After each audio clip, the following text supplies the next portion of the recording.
and a hindrance. Right? Are we aware that all human emotion can be helpful? Right? Makes us beautiful sometimes, doesn't it? Wow, it's just so great to see you move with such depth of emotion. And an obstacle. Stop being emotional. Right? There's all that's uncomfortable. I don't want to get in trouble. So it is an acceptable human emotion. And so the reality is, when you look at fear this way, I think it's freeing, and it helps you step back for a second and say, I cannot be consumed by worrying about the fact that I'm fearful.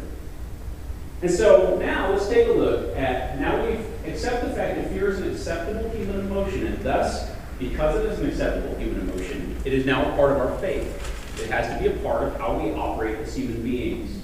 So, taking a look at a situation that Paul writes about in Corinthians. He says, open your hearts to us. We have wronged no one, we have corrupted no one, we have cheated no one. Good way to start. I do not say this to condemn, for I have said before that you are in our hearts, to die together and to live together. Great is my boldness of speech toward you, great is my boasting on your behalf. I am filled with comfort, I am exceedingly joyful in our tribulation. Right? I mean, that's very Paul, right? Everybody read that and go, that's Paul. That guy is so bold, so amazing. Well, look at the very next verse. For indeed, when we came to Macedonia, our bodies had no rest, but we were troubled on every side. Outside were conflicts, inside were fears. Nevertheless, God, who comforts the downcast, comforted us by the coming of Titus. And not only by his coming, but also by the consolation with which he was comforted in you, when he told us of your earnest desire, your mourning, your zeal for me, so that I rejoiced even more. So, Paul is on the mission field in Macedonia. Paul is on the mission field in Macedonia. And we have sometimes this sort of grandiose view of how it went, and how Paul just went around, just, awesome. Paul's talking about the difficulties that came. And he uses the phrase, our bodies had no rest, talking about the intensity of stress and fear on the human body. How many of you guys sleep well when you're stressed out and scared? Everybody? Right? Everybody sleep real good? Ever had your dad scare you on a camp trip? And then go down to bed? Yeah. Right? Every now and then you just poke him, make sure he's there. Yeah? Because the reality is when you're scared and when you're stressed out, you don't sleep well. Right? We end up, doing whatever it takes to get to sleep. But the reality is, we don't sleep well. So Paul's saying, our bodies had no rest, which in itself takes a major toll on you. Mentally, when you don't sleep well, not exactly sharp as a razor the next day. Right? When you've gone through a long period of stress, you're usually not the most exciting and inviting person. Right? These people who are stressed out and frustrated and angry, not a lot of fun to be around. Right? I mean, unless that's your kind of people. Yeah, sweet, angry, bitter people. I'm in. Let's talk about something bitter. So the reality is, he says, listen, our bodies had no rest. We were exhausted. We were worn out. We were stressed out. And then he says, but we were troubled on every side. Okay, guess what? We're falling behind on our mortgage. Marriage is messed up. Kids are a disaster. Job is a no-go. Trouble on every side. Some of us have been there. Where you wake up and you're looking around and you're going, I cannot find a single place to find rest. I have troubles on every side. Every side they have troubles. So I'm inclined to believe that if Paul said that it's true, that he had troubles on every side. He's dealing with everything that could go wrong, is going wrong in this situation. That there is no place they can go to find peace. In our country right now, there is a major rise in sports stupidity. People are doing dumb things at sporting events. Why? Because they are troubled on every side. And they go to those events and they just let it out. And they look for a victim, and they find a victim, or whatever. And so, we are in a country that right now, for a lot of folks, we don't have a rest. We don't have a place where we can go and relax and let our spirits just... We're troubled on every side. He says outside were conflicts. Conflicts. People arguing with him, trouble, difficulties, people trying to run him out of town, people wanting no part of Paul and his ministry and the people that were there with him, people wanting to get rid of them, in many cases physically, threatening them. Outside, there were forces coming at us, and there were these conflicts and these difficulties. And it was difficult, and we tried, and we were working hard, but we were exhausted, and we weren't resting. And he says, and inside were fears. Inside there were fears. Think about it. It's Paul, right? What do you have to be scared of? This guy who seems to welcome death in every other chapter in Acts. Right? You ever met anybody who welcomes death? I watched poor Pam call it a day. She welcomed death. She was fine. She loved Jesus. She knew where she was going. She was happy with that. She's like, hey, God chooses to heal me. Fantastic. I'll be a testimony. If not, I'll see you in a few years. Right? There are people who are fine with it. Death never seems to scare Paul, so what kind of fears would he have on the inside? If death doesn't scare you, what does? Well, in Paul's case, you could make the argument that the most terrifying thing in the world to Paul was the ministry not being done. Was people's lives not being changed. Was his wasted efforts. Was having a whole life called to this idea that we're going to go to Macedonia, we're going to do this awesome thing, and to not see it happen was a fear. To see people falling away and going to hell was a fear. To know that there's outside forces, those conflicts that were consuming their time, would keep his ministry team from doing what God had called them to do, was a fear.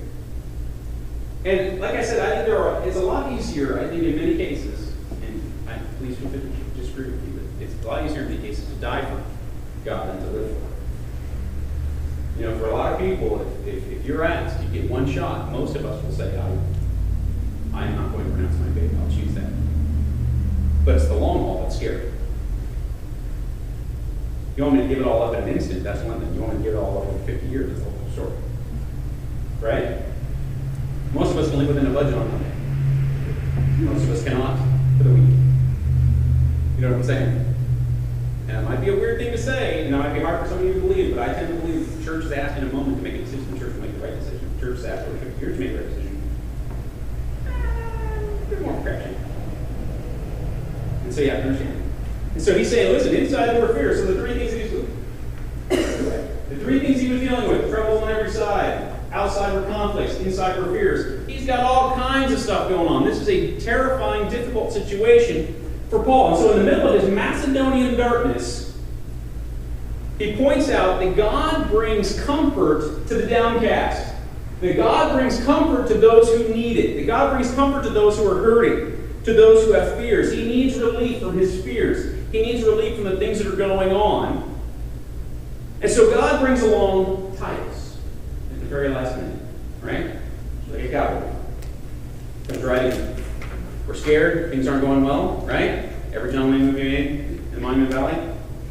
Right? Really, you just wait the last 2 minutes and catch up. As good as John Wayne movies are, as much as I love them. Truthfully, last 5 minutes is the whole story. And here they come riding in. And in this case, Paul's like, we were struggling, we were falling apart, and all of a sudden here comes Titus.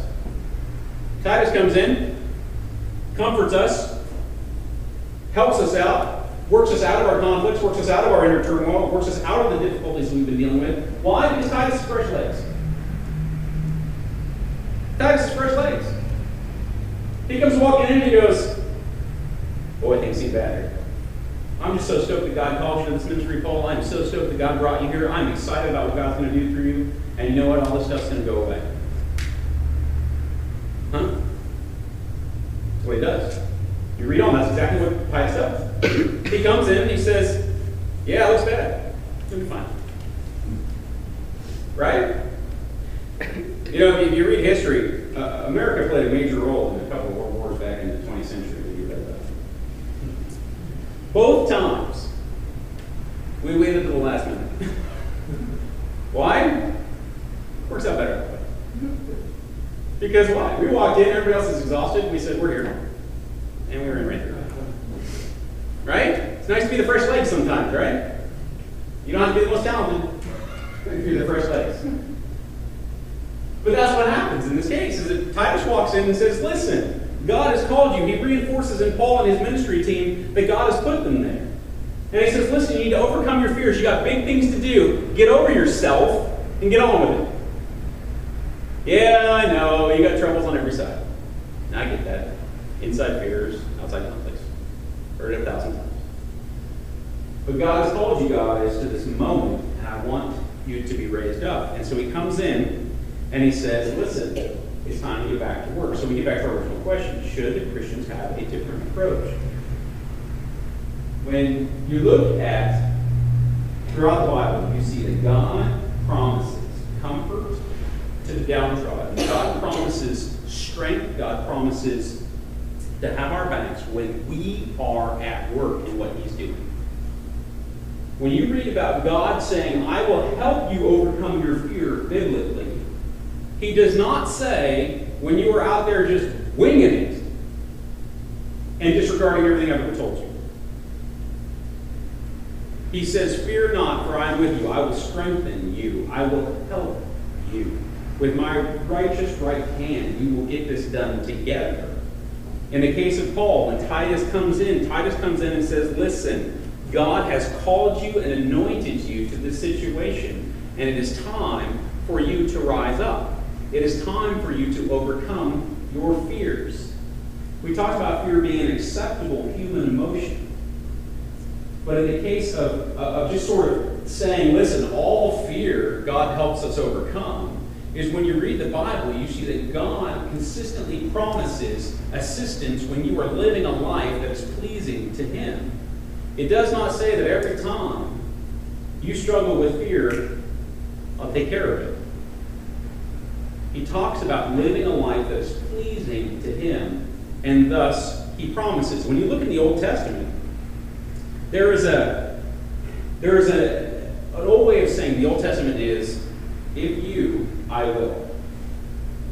That's God's conditional promise to Israel that you read 697,000, give or take one or two, times in the Old Testament. Israel says, God's awesome, now we're going to sin because it's way more fun, and we're going to end up way over here, we're in captivity. And God goes, listen, if you repent, if you restore to me where I should be, the reverence that I deserve, I will free you. Right? He does it a lot. And then Israel goes, all right, you're right, our bad. We totally should not have done that. We'll never do that again, which we all know is totally true. And which none of us have ever promised.